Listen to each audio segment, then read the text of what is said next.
Dr. Nick Fabiano, you study creatine in the brain, and there's some really interesting stuff. A lot of people have seen the evidence showing that creatine can help support your brain function when you're sleep deprived, which I think a lot of us have experienced before. We've experienced like those days where you just don't sleep, or multiple days in a row where you're just not sleeping. It's really nice to have something that literally makes a difference that day. I want to double click on that one first, and then I want to get into like creatine and the brain in general and how it can help people. But what did this study that talked about creatine and sleep deprivation have to say? What was it all about? So yeah, just even backing up with creatine, we usually look at it as this fitness supplement exclusively, but there's this early signal for a benefit to cognition. So that extends to sleep as well too. So the study that you're referring to was recently published, and essentially what they did was they took a group of people that were sleep deprived for 21 hours and give them a big dose of creatine, so 0.35 grams per kilogram. So for someone who's at 160 pounds, that would be 26 grams. So a big single dose. But this is very interesting because traditionally we see creatine as this substance that's taken over time. You take 5 grams a day sort of thing and you see the benefits. But in this study, they just did a single dose and a big dose at that. And what they found was after being sleep deprived, they saw benefits in people's cognition. And that's interesting to see because, again, it reframes how we view creatine, where it has to be this thing used regularly over time. And it also think it hints towards some of the brain mechanisms potentially of how creatine works. We know a lot about muscle. There's a lot of preferential selection for creatine to go into the muscle. About 95% does. But we don't know a lot about how it works in the brain. And I think this points towards potentially higher doses being beneficial for maybe increasing brain levels and stuff of that sort. But it's a very interesting early study to show that immediate benefits. And I'm excited to see more come out from that side. Do you think, if I can just almost be crass with it, it's almost like the brain is just getting sloppy seconds? So it's like everything else is going everywhere else, and then it's like the higher the dose just leaves a little left over to go to the brain? Yeah, so the thought is with your muscles, they have more creatine transporters, much more than the brain does. So most of it does go to the muscles. And the thought is that once these muscles are saturated, maybe as you mentioned, like the sloppy seconds, go to the brain. Because the brain has a lot less transporters, it's harder to get there. And we don't have a lot of literature to say what dose is needed, how long is needed. And to extend to the mental health realm of things, most of the protocols so far have used the traditional kind of 5 grams per day. And most don't even use the loading phase that you see kind of in the fitness world where you have 20 or 25 grams per day for a week sort of thing. So I wonder if in these studies, we're not doing it properly yet, if there's a better way to do it, whether that's having that loading phase, whether that's having increased dose over time from both the cognition in a sleep deprived state, but also from a mental health side of things. So we're seeing early signals, but I think it's pointing towards maybe we need longer trials, we need longer or higher doses, and maybe a loading phase for the mental health side or cognitive benefits as well too. And maybe there is a role for single doses too. I bring these creatine stick packs everywhere. There's no sugar in them. It's pure creatine sweetened with monk fruit. That's the patented, tried and true creatine monohydrate that's out there. And that is a 50% off discount link with those stick packs. So 100% sugar-free. They've got some awesome flavors. They've got a lemon lime flavor. They've got a berry flavor. They have an unflavored version if you want zero flavoring whatsoever. And the cool thing is, it makes it so I can just sip on it throughout the course of the day. I like that. I like the idea of sort of micro-dosing my creatine, so I'm not having larger boluses. The literature shows that when you load with large boluses, that's when you might have more of the water retention. So I like just sipping on it throughout the course of the day. So 50% off your first order with Create and their creatine stick packs. So that link is in the top line of the description underneath this video. Yeah, because I mean, up until this study, there were some higher dose creatine studies, but almost all of them were like safety studies, like seeing like, is it safe to go up to this? And I think I remember when Dr. Kandau was on the channel, I mean, it's obviously very safe, even at pretty significantly high amounts. But, you know, these are like, okay, we're not actually measuring some of these other things. We're just purely looking at safety profiles. You know, now we're starting to see these, you know, studies coming out where we're looking at 20, 30 grams per day, which is interesting. And like, you know, personally, I notice a significant difference. We were talking about this when we're 10, 15, 20 grams, especially in the short term.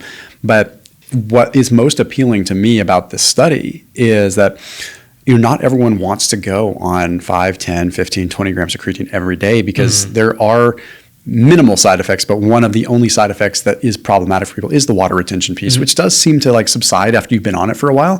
But like, you know, if you were to say, hey, you're sleep deprived, take a 30-gram bolus of creatine, I'd be up for doing it for 1 or 2 days, but I wouldn't want to continue that for a month. I would probably retain some water with that kind of dose. So this is nice to see. I mean, it's interesting. we used to talk about like creatine having to store in the muscle to really have the effect. Do you think that like this is opening an entirely different can of worms in terms of like an immediate response that we're getting with it? I think there is a role. So I think beyond just cognition, mental health, but this immediate benefit, I do think has utility, and I do think warrants further investigation, because there's a lot of instances where there would be benefit. You can imagine shift workers who are working overnight and maybe tired but need to function during the day, or even for myself as a resident doctor working regular 24-hour shifts. I need to function the next day sometimes too, and there may be value in having that immediate dose to have the immediate effect. Personally, I've actually went up to 10 grams per day once I saw some of this literature coming out, and I've experimented around with taking a higher dose when I'm post-call, when I'm sleep deprived, and I've noticed benefits in myself. Again, N of 1, not a study per se, but I like to, if I'm going to look into it, try it myself as well. So I do think there is potential utility from a single dose, but we need more research to say where is it best used, what is the best dose, when is it best to take, and all these different parameters. But this is how research starts. You have this early signal, and then you kind of figure out the details thereafter. So I'm excited to see it because, again, we're reframing such a popularly used supplement beyond just muscle gains. But now we're seeing brain gains, sleep effects, and stuff of that sort. So early signal, and I'm hoping to see more research, but I think it's exciting stuff. Yeah, it's you mentioned something in another episode that kind of, it's almost like it's adding to your reserve, right? Like this reserve. And because you talk to people that have had all kinds of interesting, almost random benefits with creatine. Like one of the common ones that I've had people say is that it's increased their libido, right? Like, okay, why is creatine increasing libido? There's no DHT conversion, like, you know, but when I start to think about it, I'm thinking, okay, well, what if like if you're energy depleted and then like you've just increased this reserve, then, you know, one of the first things that goes down when your energy is low is your libido. From a purely biological sense, it makes sense. Like, why would you want to reproduce when your energy is really low? And so I hear that one all the time. I started taking creatine and like, now my libido's back, or like kind of crazy things that you wouldn't think linked with it. And now it starts to make sense when you think of it as like this reserve. It's like when you're energy low, especially in the brain, and you're tapped out, but now you have this backup, like you have your baseline elevated a little bit. So maybe now you can start activating these other things that you wouldn't activate, for lack of a better term, which is purely speculative. But I like the idea of looking at it as like this reserve. Which is a dovetail into your specialty, which is looking at like creatine as a potential treatment for depression and like, you know, modality there. Is it the same kind of thing? Is it just this energetic value that's there in the brain where like there's creatine's adding more energy to a region of the brain in people that are depressed, or what does it look like there? Yeah, so it's a good thing that you mentioned. And when you look at it from a fitness perspective, you're thinking of creatine giving you more reps, so physical reps, or whether that's in the gym, whether that's running. I like to look at it from a cognitive standpoint or mental health standpoint, where you have more reserve to do more mental reps. You kind of have that in the back to help out. And before, when we defined depression, it was traditionally looked through more of a lens of neurotransmitters, the big one being serotonin. But we're starting to look at it from different ways. And with creatine, a particularly relevant one is the bioenergetic perspective of the brain. And to describe that point, it is, when you're depressed, this is a metabolically demanding state, so similar to sleep deprivation, as we discussed. And what that does is your body's not functioning properly. A lot of these mechanisms are theoretical right now. We're needing to kind of work out the details. But the thought is that oxidative phosphorylation is how your body usually generates energy, or ATP. And when you're depressed, you're not able to do this as efficiently, whereas creatine can kind of be this reserve, as we described, where it can serve as a shunt for energy. So it's a quick fix. So similar for your muscles, where you have these phosphocreatine stores that can replete your ATP or energy. The thought is that the same thing can happen in the brain, where you have this quick fix. So if you have low energy, or if you have these symptoms of depression, it may allow you to engage more into the things that you weren't able to. And we've seen benefits from a clinical lens as well too, where you pair creatine with antidepressants, or you pair it with therapy, and you're seeing faster and improved antidepressant response across trials, which is exciting to see, because we don't have data to say that it can be used as a monotherapy, so creatine alone. Potentially there may be a role, but using it paired with some of our first line measures hints at maybe it's giving you that reserve, specifically from the therapy one, where if we're seeing benefits to someone's cognition, they may be able to engage more in therapy, which therefore you can maybe get more out of it. So whether it's reserve, whether it's indirect benefits from cognition, whether it's indirect benefits from energy and just being able to do more, it seems that there's a signal here. And it's interesting mechanistically to speak about it from the brain perspective, but I think it's also equally useful to speak of it from the clinical perspective and what it allows the person to do. So very early days, but these trials are very exciting and mostly positive for depression. And I do think that there's utility even outside of it. So I'm excited to see those come out. When I think of creatine, I think of explosive like movements, right? The first like 1 rep, right? Like when you're in the gym, right? Because a creatine phosphate system, that's really what you're doing. You're getting like, yes, it would help you in longer rep ranges. And yes, it can help you for endurance because of inflammation and whatnot, like all the stuff like we've talked about before. But generally speaking, when I think creatine, I'm like, this is helping me with like brute force, explosive, first half a rep or a rep, right?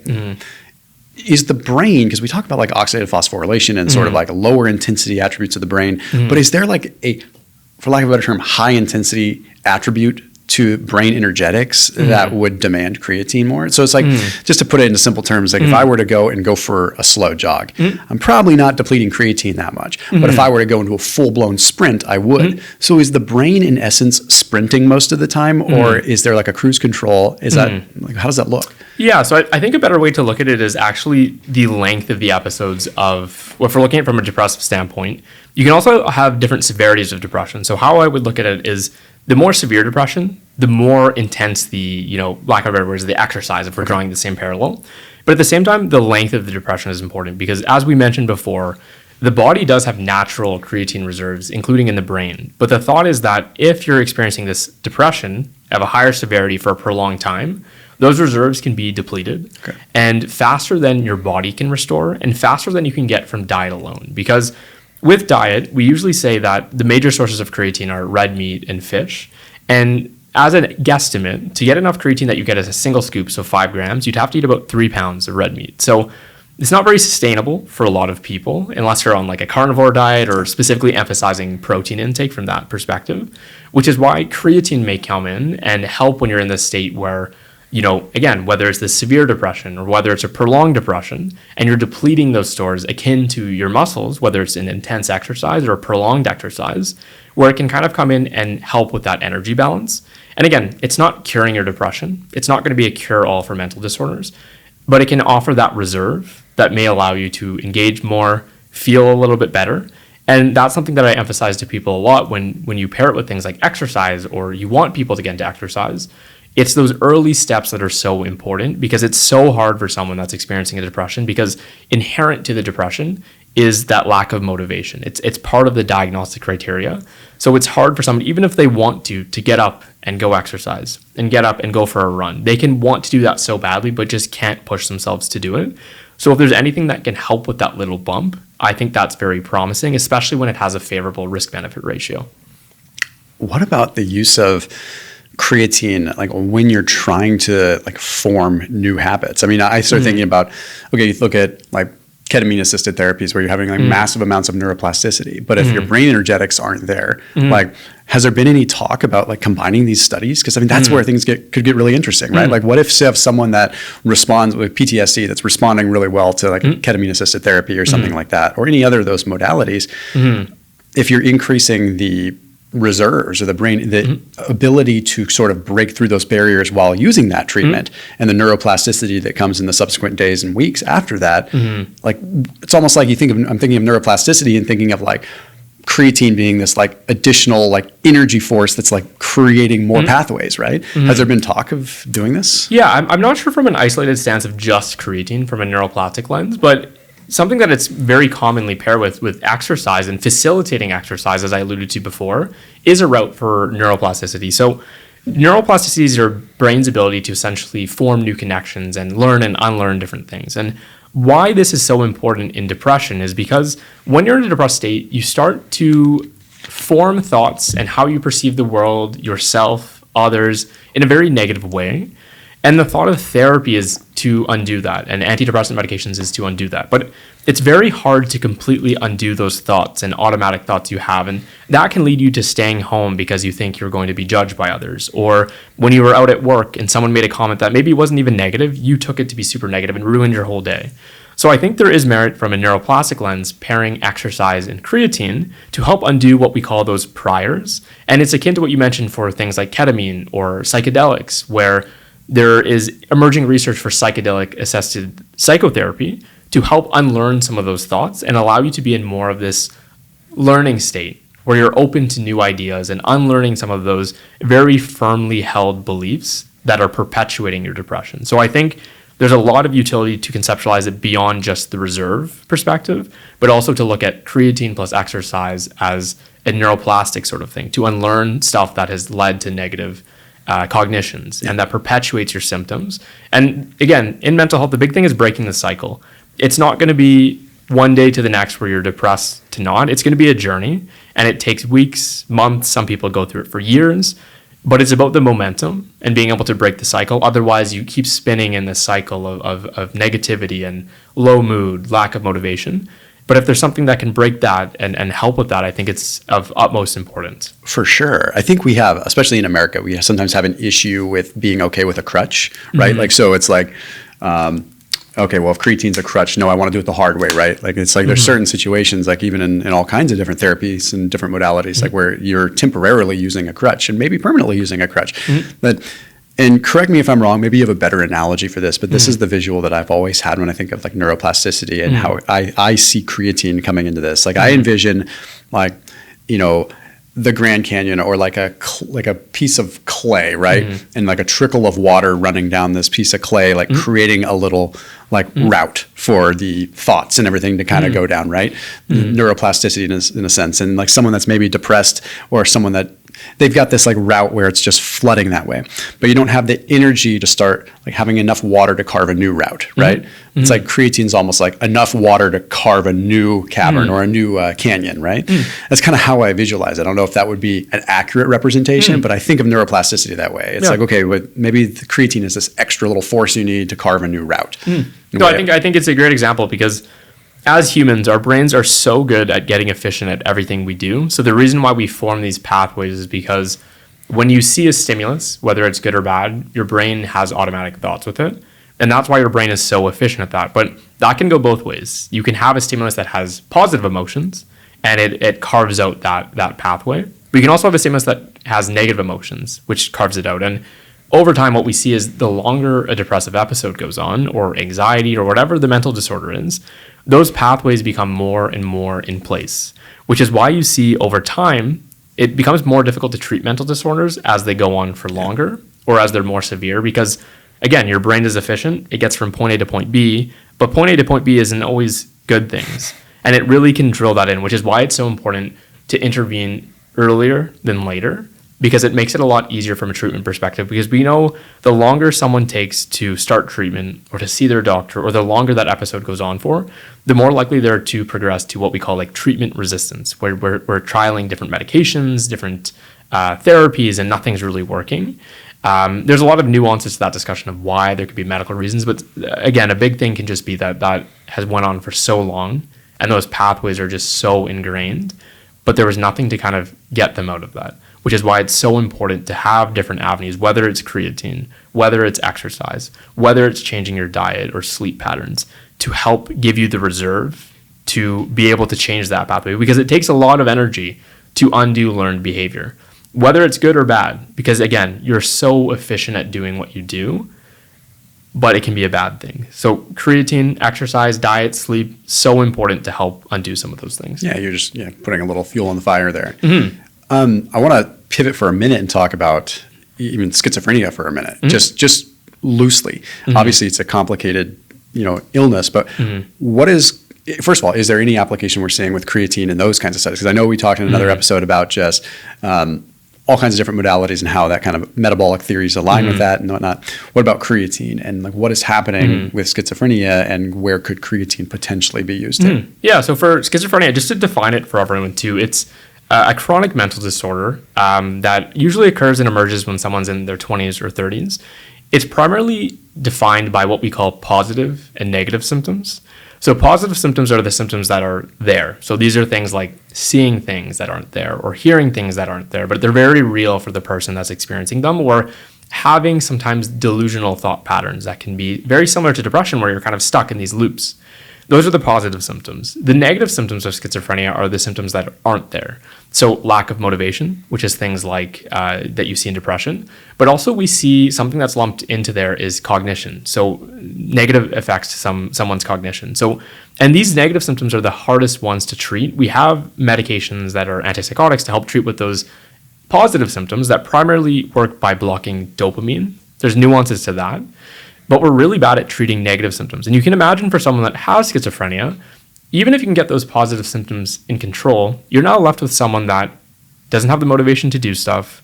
They don't have a lot of energy, and life, you can't just function like that. And we don't have a lot of great treatments. And this is where I see a role for creatine, exercise to really optimize this, because we know, and we can speak about both. For creatine, for instance, there's only been one trial so far, and it's not a randomized control trial. It was just a single arm and a pretty small study in an inpatient sample of people with schizophrenia, I believe for 6 months. And they gave them, I forget if it was 5 or 10 grams per day.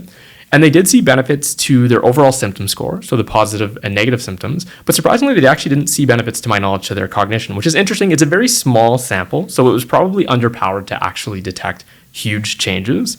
But I think in that realm, there is benefit to the symptoms that we're so bad at treating right now. These negative symptoms is where I see the biggest benefit, not the psychosis, not the hearing voices sort of thing, but the persistent symptoms for someone who just wants to live a life. Because again, you treat these people and you leave them without motivation, without the ability to sustain a job and stuff like that. And that's not really a way of life to live. So I think by combining creatine, exercise together, we can really help with these residual symptoms. And there is more literature to suggest the exercise side of things, where we use exercise actually as a treatment for schizophrenia. And people might look at me like I'm crazy to say that we're going to use exercise to treat someone's psychotic disorder, but it's paired with their primary treatments.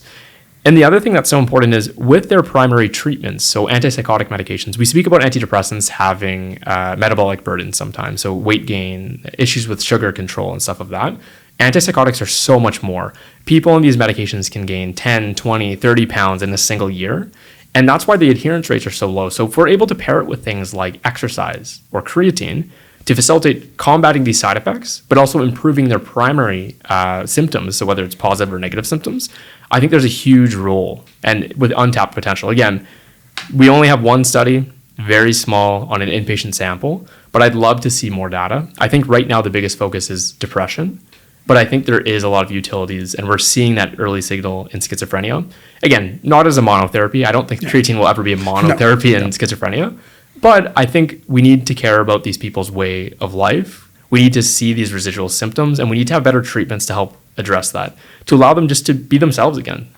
What about anxiety? I mean, that's man, I don't know many people that don't have a certain degree of anxiety, right? Like, and how is that characterized differently from depression? And do you see a potential application for creatine there? Yeah. Because on one hand, it's like, I'm trying to think of this as saying, what is my audience, or what is someone listening to this or watching this thinking? And like, it's probably easy to take, okay, brain energetics, increasing energy sounds good for depression, sounds bad for anxiety, right? Like, you're increasing energy. Like, but what's happening there with anxiety mechanistically, and do you see an application for creatine? Yeah, so I think when we talk about anxiety, there's a lot of different anxiety disorders. So there's generalized anxiety disorder, which is one of the more common ones, where you just have this perpetual worry about the future, what's going to happen. You're worrying about sort of everything. It can manifest as physical symptoms. There's also social anxiety, where when you're in a social situation, you're worried that people are judging you and all these different things. But I think they're very similar when we're speaking to depression, because people with depression very often have comorbid anxiety. They overlap a lot in terms of their symptoms.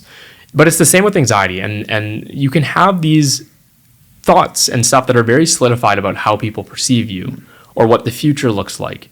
And it's very similar to our discussion in depression, where you can have these thoughts that are so solidified that you can't think any other way, that can be almost paralyzing. And that's why you see people that have anxiety. They sometimes don't want to leave their house. They maybe pass up on a promotion at work because they're worried about what the future lies. Or they can use substances like alcohol sometimes to put those nerves down. Where I see creatine, and there's not any literature for anxiety yet, is potentially as an application to, as I mentioned before, potentially as an adjunct to help with therapy. So to engage more, because really the core of anxiety is you can treat it with antidepressants, you can treat it with therapy similar to depression, but I think it may allow you to engage more in that therapy aspect to help rewire some of those circuitry in your brain that is so fixed on the negative aspect and hypercritical of yourself that is essentially paralyzing. So although increased energy and anxiety may seem like a bad thing, what we actually see is in people with anxiety, specifically generalized anxiety disorder, as the day goes on, they're actually really tired because they're so keyed up, they're so restless, their mind is just going all the time that they're physically and mentally just drained. So I think the key to breaking these symptoms is breaking those thought patterns that happen. And that can lead to energy. And even with the low energy, that may allow someone to exercise. And the exact same principles apply, as we mentioned, to depression. If we can get someone exercising with creatine, that can be further than just the biological mechanisms. It can be an application of, putting someone in a situation where they're going to a run club, they're going to the gym. They can face those fears and feel that they have the reserve to. And if that allows them to, that can be something that's almost akin to like an exposure therapy, where something that is so scary or that you perceive it to be is something that you're like, wow, I can tackle this now, and slowly over time. So whether that's going for a walk and you're on a hike and you see people passing and that's overwhelming, to then you're going to a run club and maybe you talk to one person there. Then you go to the gym and that can be very overwhelming for people even without anxiety for the first time. I really see applications there, but we need definitive research to be able to say that. What's really interesting hearing you say that is sometimes I feel like people do not know just how much energy demand the brain requires, like how much, and especially I'm guilty of this too, right? As someone that's like a fitness minded, often too much body composition oriented, where it's like I'm thinking about like how much am I moving, how much is my body demanding in terms of energy. But when you say those things like, hey, like, you're spending so much energy on your thoughts and like worrying about the judgment and worrying about these things that you're physically exhausted by the end of the day.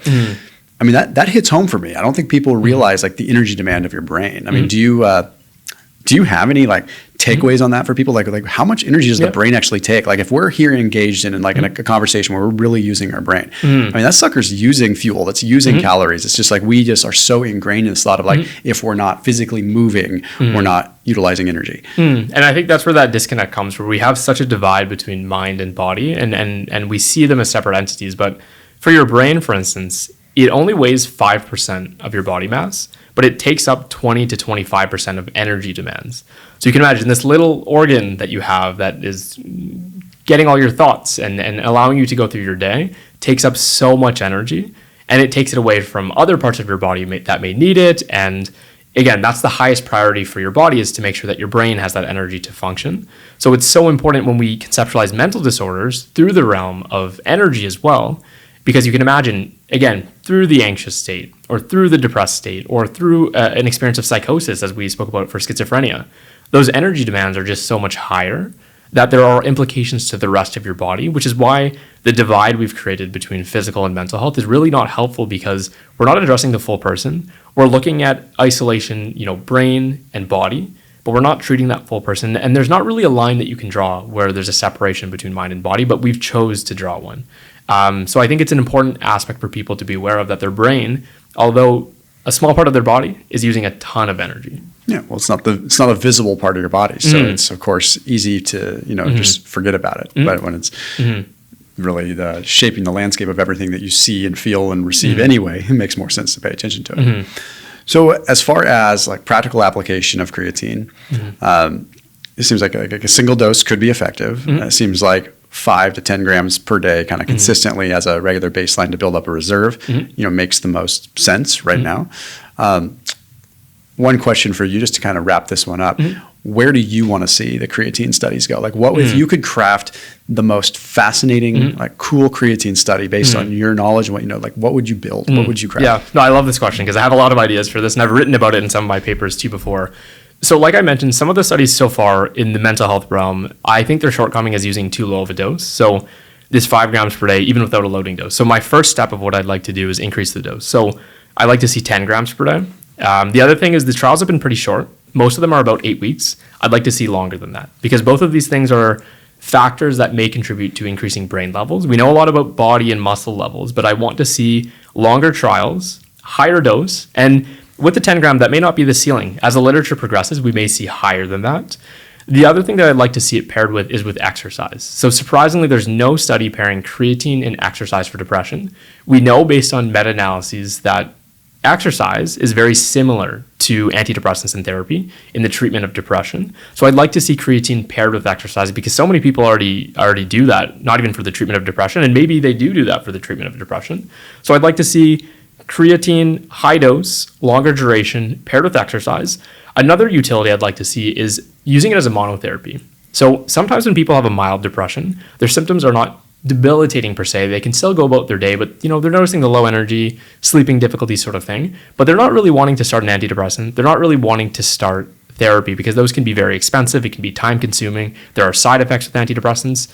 Alluding to the risk benefit profile of creatine, I think it would be very interesting to see creatine alone for the treatment of mild depression. So again, starting low, I don't want this treated as a severe depression, and I can't say with certainty that this will work, but I think it would be amazing to see if that does, or if there's a signal comparable to antidepressants. That could be something very viable for people to try. I don't have the data for that yet, but I think it would be amazing to see.